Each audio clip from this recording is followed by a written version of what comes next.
Hey everyone, so far we have implemented a RAG system with knowledge graph, but it was heavily relying on OpenAI API. Right now we will try to implement everything locally because one of the reasons is we don't know what Uncle Sam is going to do with our data. First thing first, let's review those parts that we were relying on third parties or APIs. So we scraped the data from Inventure's website, and then we built a knowledge graph on top of that. Our first solution was using a diffbot, or we were also thinking about using GPT-4 Turbo for extracting entity relationships, but we found a simpler approach that were totally locally.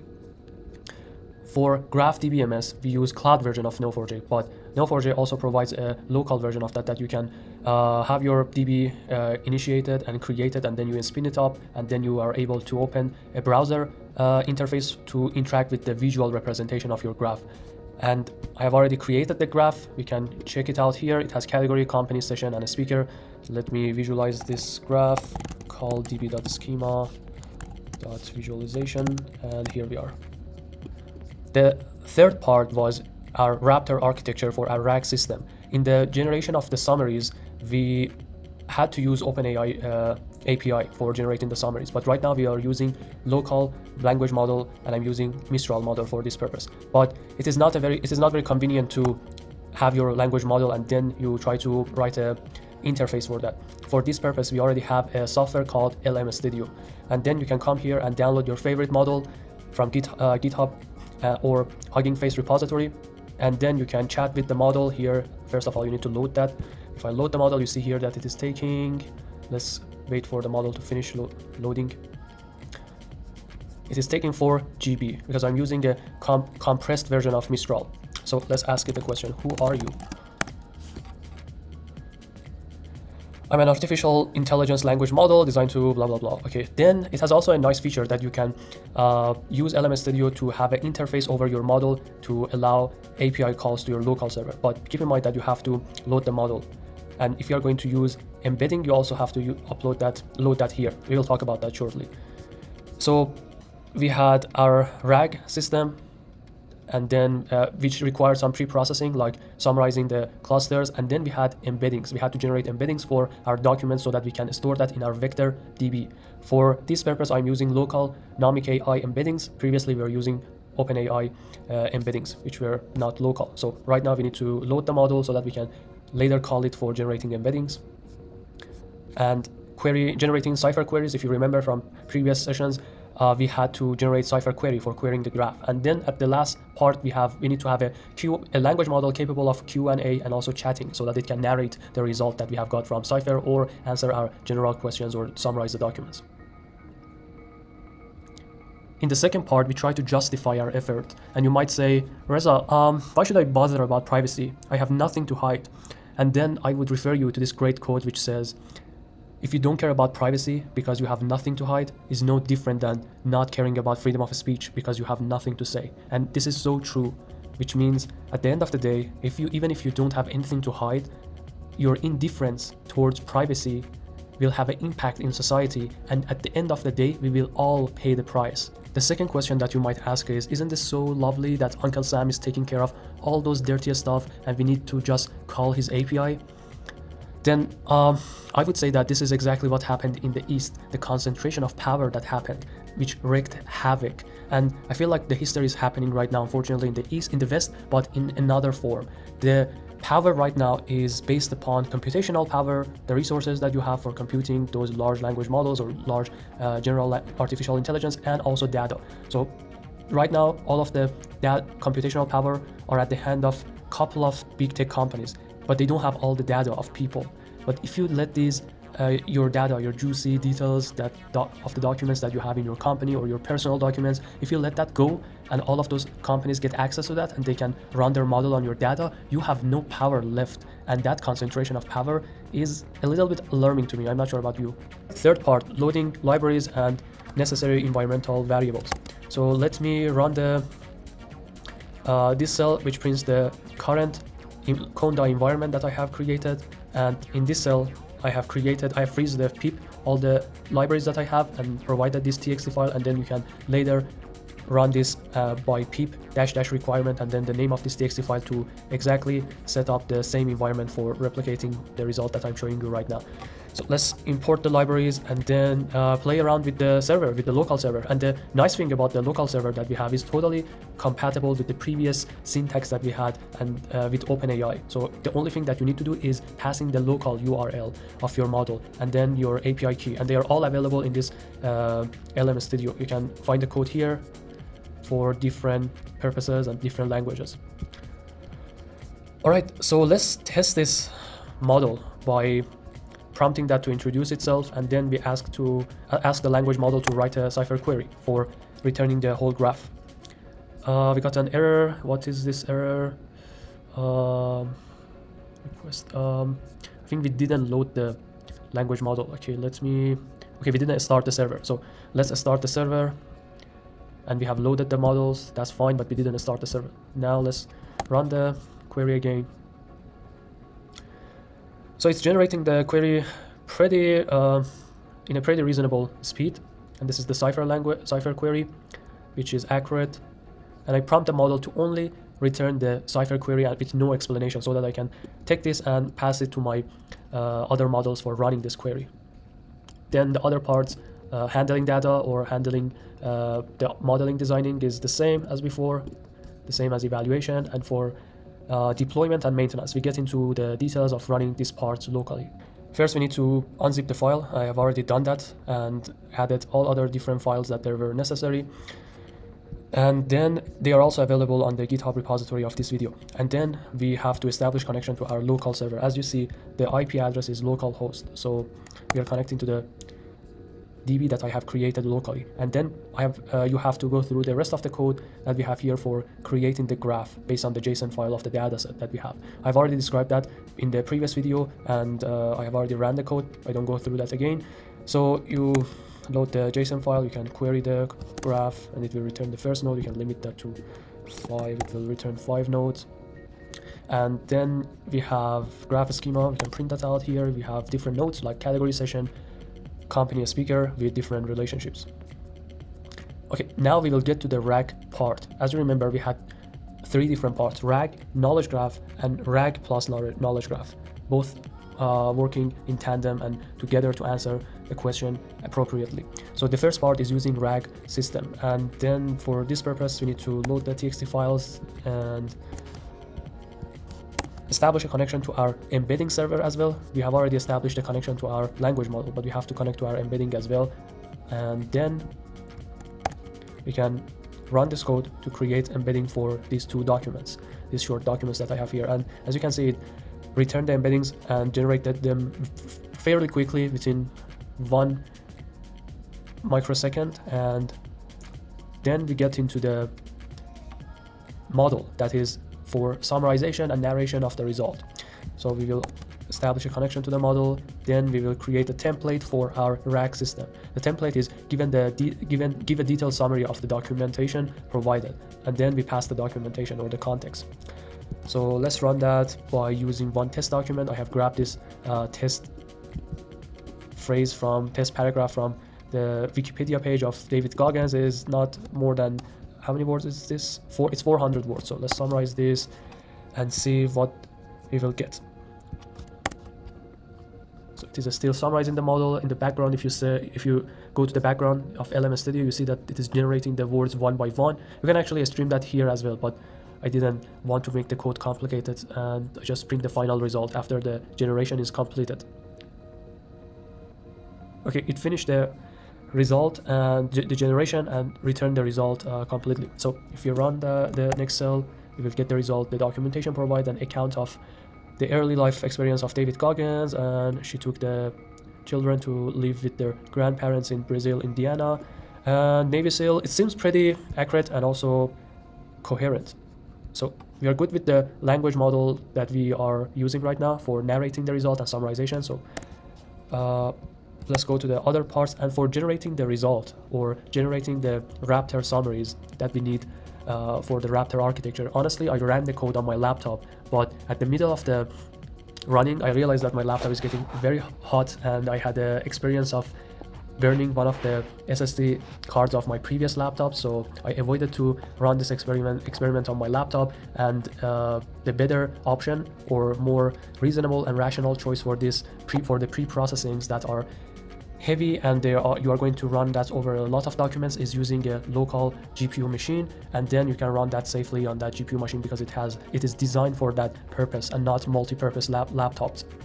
If we are a company having a lot of documents and we want to pre-process them locally or have a faster inference time of language models, the best option is buying one GPU server, and it costs around $4,000 this GPU server, and it is more than enough for average use. And it has a nice cooling system, power voltage, and enough GPU RAM, which helps us in handling the demanding GPU task fast.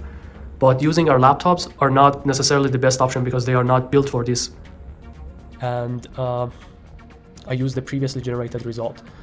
Then let me load the result, then go to generating the vector DB.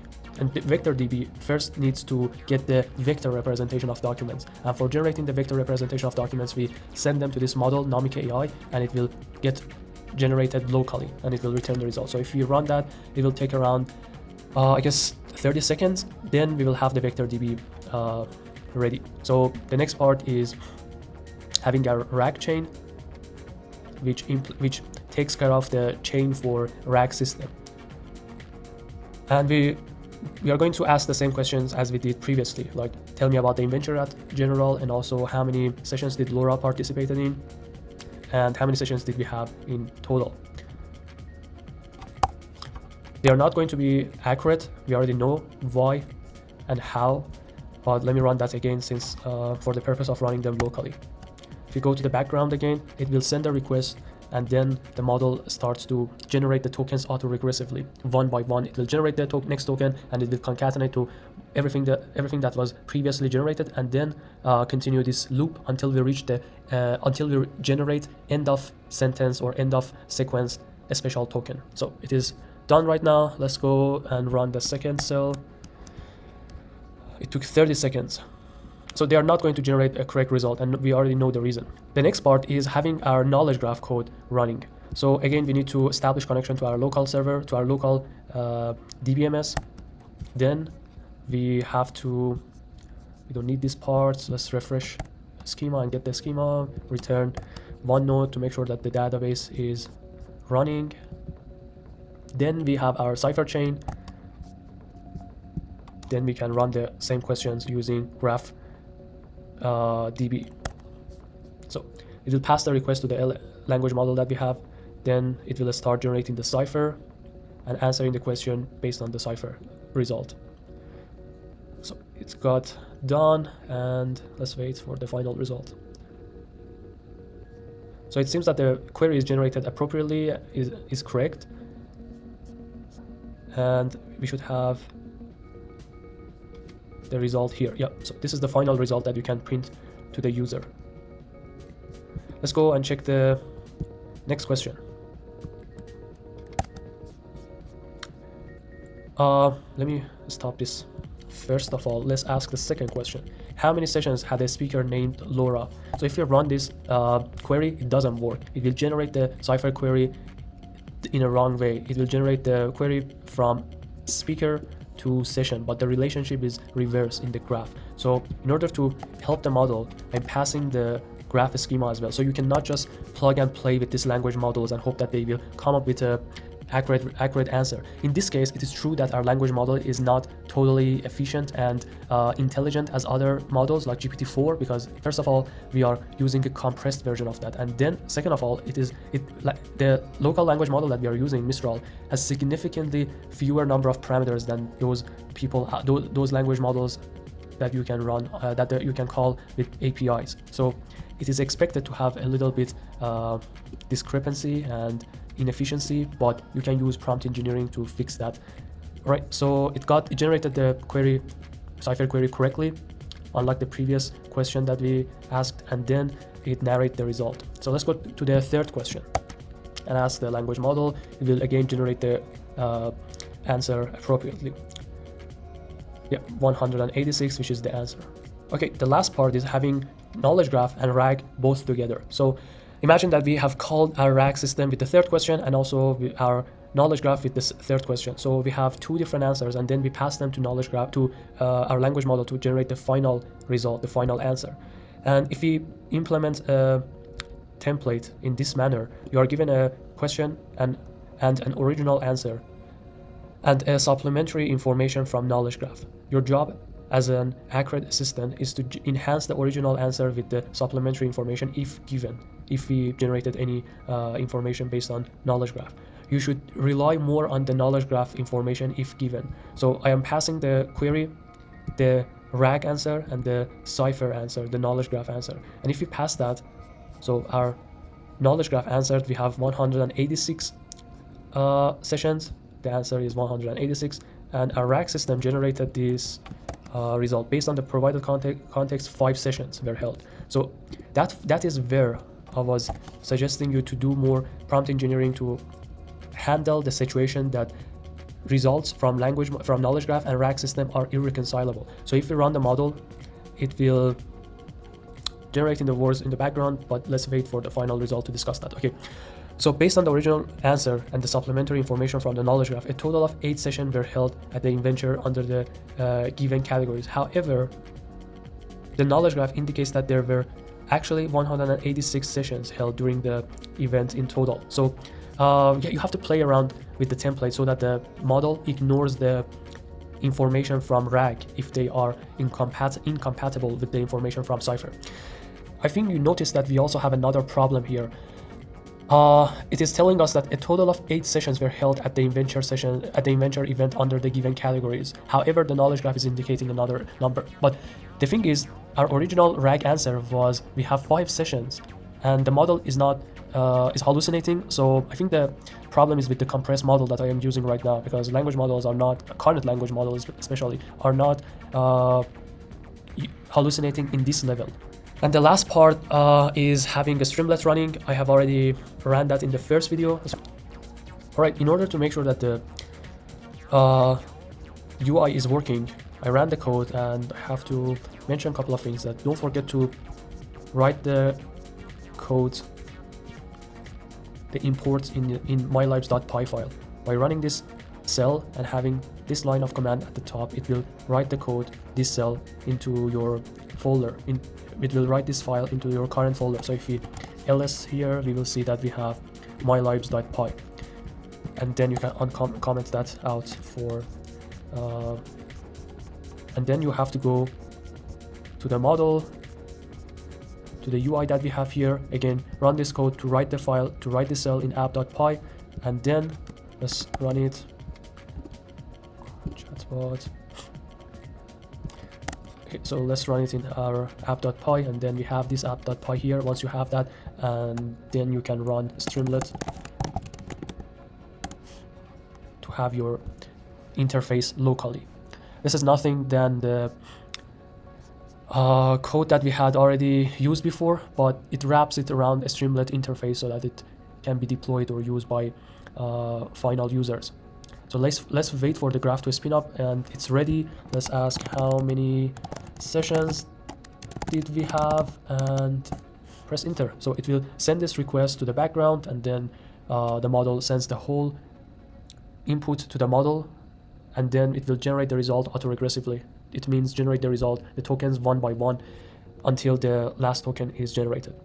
So there is a possibility that you return the result by streaming them, like the ChatGPT or Mistral chat, that you will go and play around with them. But here I'm just waiting for the final result to be generated, and then I will return that. So the model is generating the RAG answer and then KG answer, and at the end it will generate the final summary, the final answer. Alright, the final answer is ready based on the context provided, the supplementary information from the cipher graph knowledge. The total number of sessions held at inventor is actually 186, not 8 as originally stated. Therefore, an enhanced answer would be, according to the context provided and the data, the cipher knowledge graph, a total of 186 sessions were held at inventor, with 131 sessions falling under the category of blurring boundaries and 55 sessions under the category of entrepreneurship. Okay, I went and double checked and fact checked the result that we got here. I was a little bit skeptical about these numbers, and so I checked the first one, the first category, and it was 15 sessions having this category. And for the second category, we did not 55. Actually, there were 35. So clearly hallucination is happening here, but as far as I'm concerned, this hallucination is for the compressed language model that we are using. When you compress a language model, it loses some of its capabilities. So it can be easily addressed by using a larger model or the model that is not compressed heavily. All right, just to recap, we had a reason to implement everything locally, and we justified that. And we also covered that for pre-processing many documents, probably your multi-purpose laptop is not good for that, and it's not built for that. So we have to have a local GPU machine for any heavy or large pre-processing that relies on GPU. And it is true that the language models that we are using are getting better and better in terms of comprehension and reasoning every day, but still we are using the models that needs to be prompted, and the answer of them has to be checked and be fact-checked and controlled, because the answers are not generated based on some rules. The algorithms are stochastic and probabilistic, and we need to make sure that we are checking the output in terms of safety, in terms of factual correctness, and many other factors. And the last part is, I don't believe in fatalistic attitude. I believe that we are shaping the future with the decisions that we are making, each and every one of us, on a daily basis. So I implore everyone to take care and be careful and considerable of privacy, but not in a frantic way, in a calm and collected. Thank you everyone for bearing with me. I hope you enjoyed. If you enjoyed, please like and subscribe and star my GitHub. Thanks. See you later.